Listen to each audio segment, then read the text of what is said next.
और अब वक्त है सत्य और तथ्य का व्यूअर्स। पूरी दुनिया तेजी से खुद को तकनीकी तौर पर अपग्रेड कर रही है। एक वक्त था जब भारत पहले दुनिया को देखता था, फिर अमल में लाता था। कहना गलत नहीं होगा व्यूअर्स कि इस प्रोसेस में हम दुनिया से अक्सर 10-10 साल पिछड़ जाते थे। उस दौर में सरकारों का रवैया देखकर लगता था कि तकनीक उनकी प्रायोरिटी में है ही नहीं। लेकिन अब दौर बदल गया है। बीते 11 सालों में टेक्नोलॉजी और गवर्नेंस सरकार के दो पहिए बन गई है। डायरेक्ट बेनिफिट ट्रांसफर, डीबीटी के नाम तो आपने जरूर सुना होगा। प्रधानमंत्री नरेंद्र मोदी ने पद संभालते ही यह सुनिश्चित किया कि गरीब और जरूरतमंदों को मिलने वाली सरकारी मदद तकनीक के जरिए सीधे उनके खाते में मिले। इसे डीबीटी यानी डायरेक्ट बेनिफिट ट्रांसफर का नाम दिया गया।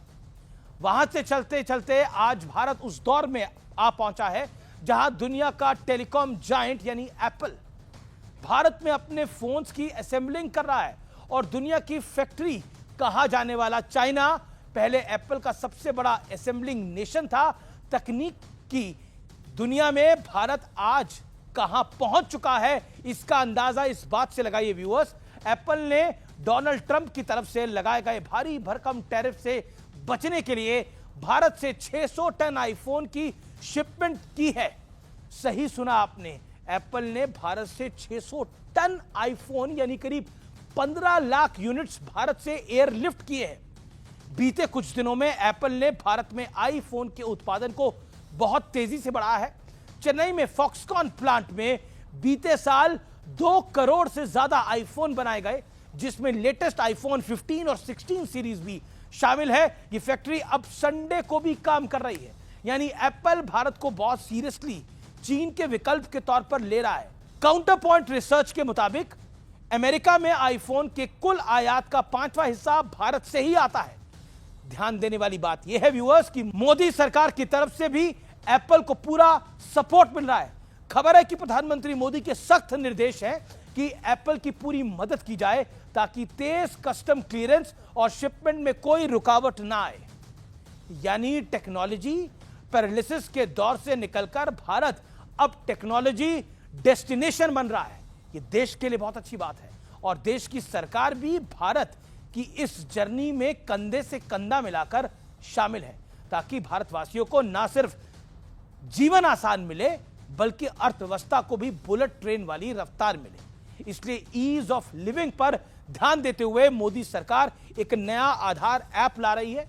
अब आप होटलों, हवाई अड्डों और सिम लेते समय अपने आधार की फोटोकॉपी देने की आपको जरूरत नहीं है, क्योंकि अब इस ऐप के जरिए चेहरे का स्कैन कर डिजिटल वेरिफिकेशन किया जा सकेगा।